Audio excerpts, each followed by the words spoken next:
Bienvenue à tous dans cet épisode de La Lettre Pro, le podcast Intelligence Artificielle, votre rendez-vous quotidien avec l'actualité du monde de la radio et du podcast.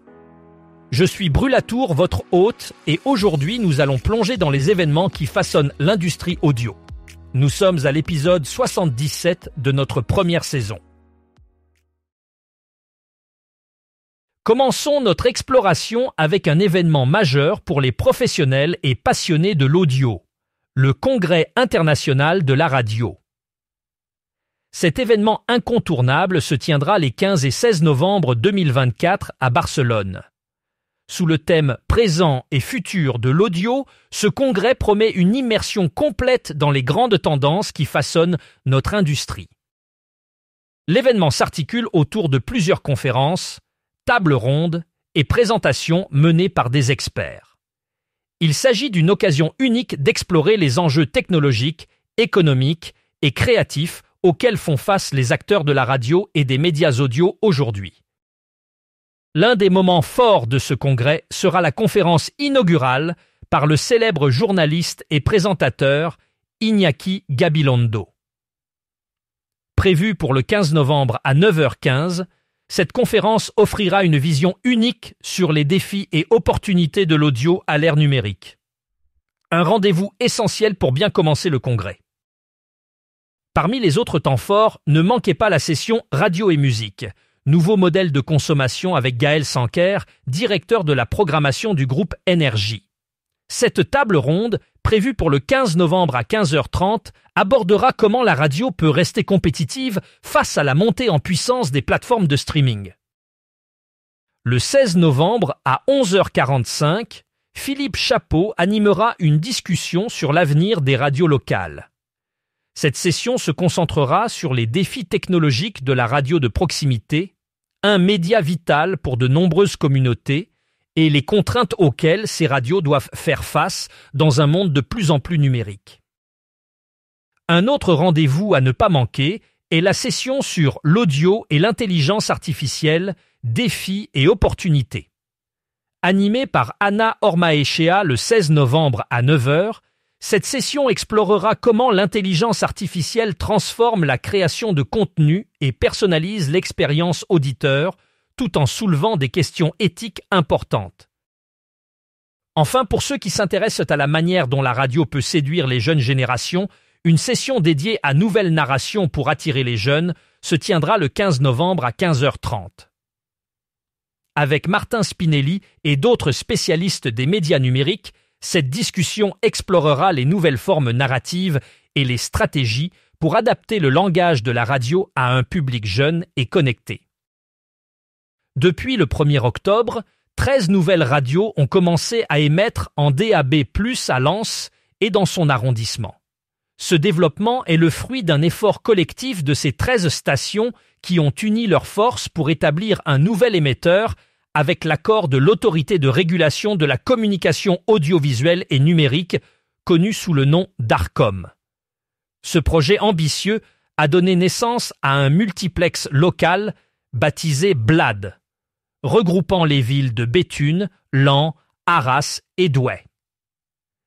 Cette initiative marque une étape importante dans l'expansion du DAB+ en France, offrant aux auditeurs une plus grande diversité de choix et une meilleure qualité sonore. Le déploiement de ce multiplex est une illustration claire de la dynamique de collaboration entre les radios locales pour s'adapter aux évolutions technologiques et répondre aux attentes croissantes des auditeurs en matière de contenu audio numérique. Aujourd'hui, Rossel Radio Pub, la régie publicitaire du pôle radio du groupe Rossel, a franchi une étape significative en lançant le tout premier couplage radio transfrontalier entre les Hauts-de-France et la Belgique. Cette innovation a été dévoilée lors de la visite du roi des Belges en France, plus précisément à Lille, marquant ainsi un moment symbolique pour les relations franco-belges. Ce couplage radio transfrontalier représente une avancée majeure pour Rossel Radio Pub, qui continue d'étendre sa portée et d'innover dans le domaine de la publicité radio. Grâce à cette initiative, les auditeurs des deux côtés de la frontière pourront bénéficier d'une offre enrichie, reflétant le dynamisme et la coopération entre les régions frontalières. Cette avancée illustre également le potentiel du média radio à s'adapter à un marché de plus en plus globalisé, tout en répondant aux attentes des annonceurs à la recherche de solutions publicitaires innovantes et efficaces. Ce mardi, une réunion d'urgence a rassemblé plus de 250 radios associatives pour discuter de la baisse annoncée du fonds de soutien à l'expression radiophonique, le FSER, prévu dans le projet de loi de finances 2025. Cette réduction budgétaire pourrait entraîner la suppression de 800 emplois et la disparition de 70 à 80% des radios associatives de la bande FM. Jean-Marc Courrèges-Sénac, coprésident de la Confédération nationale des radios associatives, a exprimé la colère et la détermination des radios face à ce qu'elles considèrent comme une injustice, après des années d'efforts face à l'augmentation de leurs charges. Les radios ont proposé de nombreuses actions pour inverser la décision du gouvernement, et une réunion avec le ministère de la Culture est déjà prévue. Courrèges-Sénac a souligné l'importance des radios associatives dans les territoires, notamment dans les domaines de l'éducation aux médias, l'animation culturelle et la lutte contre les discriminations. Si la baisse du FSER est maintenue, l'impact sur les trésoreries des radios sera rapide et pourrait être visible dès le milieu de l'année prochaine. Une mobilisation massive est en cours, incluant des acteurs et élus locaux pour défendre les droits des radios associatives et éviter un bouleversement majeur du paysage radiophonique. FM 43, une radio associative basée en Haute-Loire, a lancé une campagne urgente de financement participatif pour collecter 13 542 €. Cette collecte de fonds est cruciale pour surmonter des défis techniques majeurs qui menacent la diffusion continue de la station. L'engagement des habitants de la Haute-Loire, des auditeurs fidèles et des entreprises locales est essentiel pour sauver ce média de proximité qui joue un rôle vital dans la communauté. En cette période critique, la solidarité et le soutien de tous sont sollicités pour assurer la pérennité de FM 43 et continuer à offrir une plateforme de voix locale.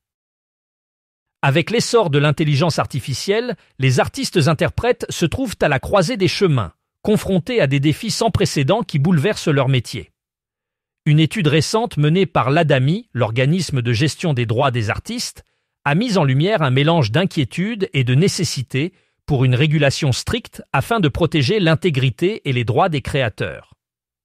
Alors que l'intelligence artificielle s'immisce de plus en plus dans les processus créatifs, notamment en imitant les voix et les styles des artistes, les interprètes appellent à des mesures de protection pour éviter toute exploitation abusive.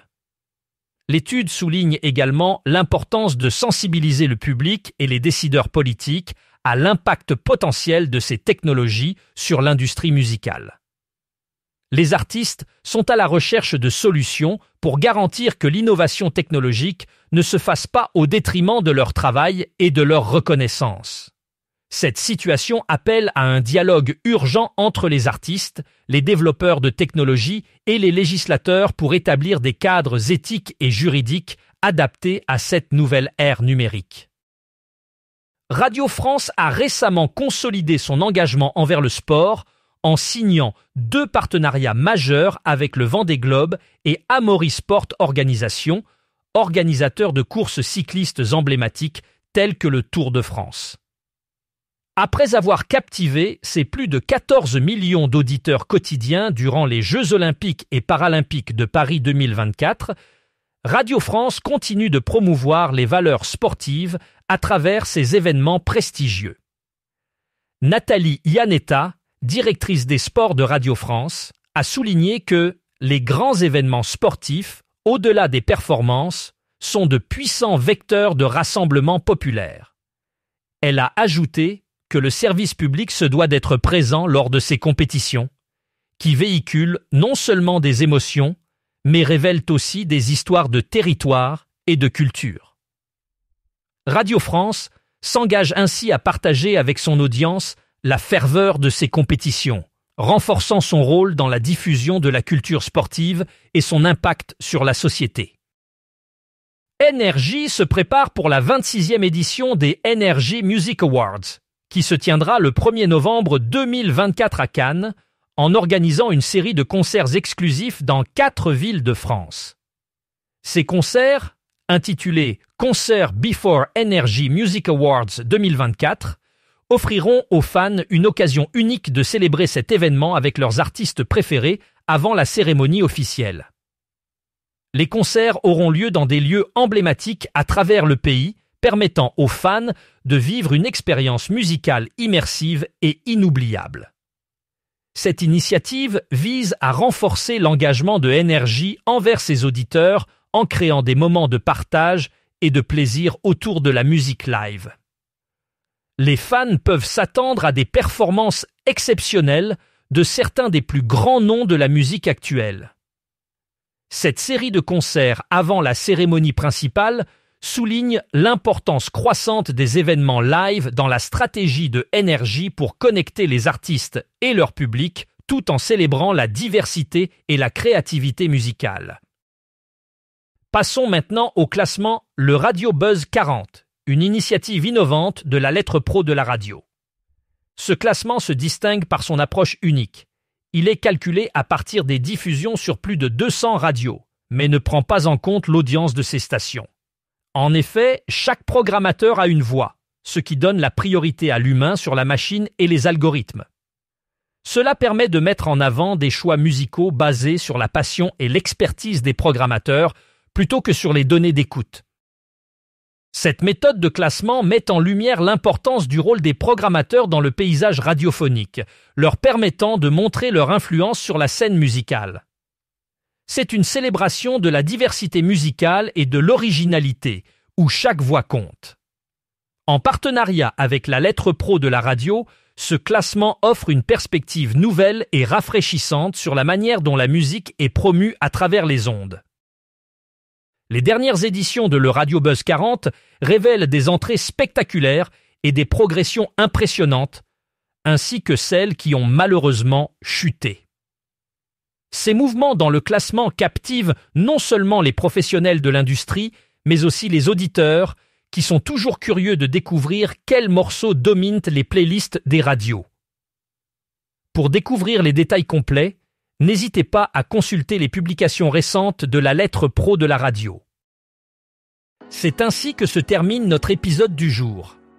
Je vous remercie de nous avoir écoutés et je vous donne rendez-vous demain à 19h pour un nouvel épisode de la lettre pro, le podcast Intelligence artificielle. D'ici là, restez connectés et continuez à explorer le monde fascinant de la radio et du podcast. À demain!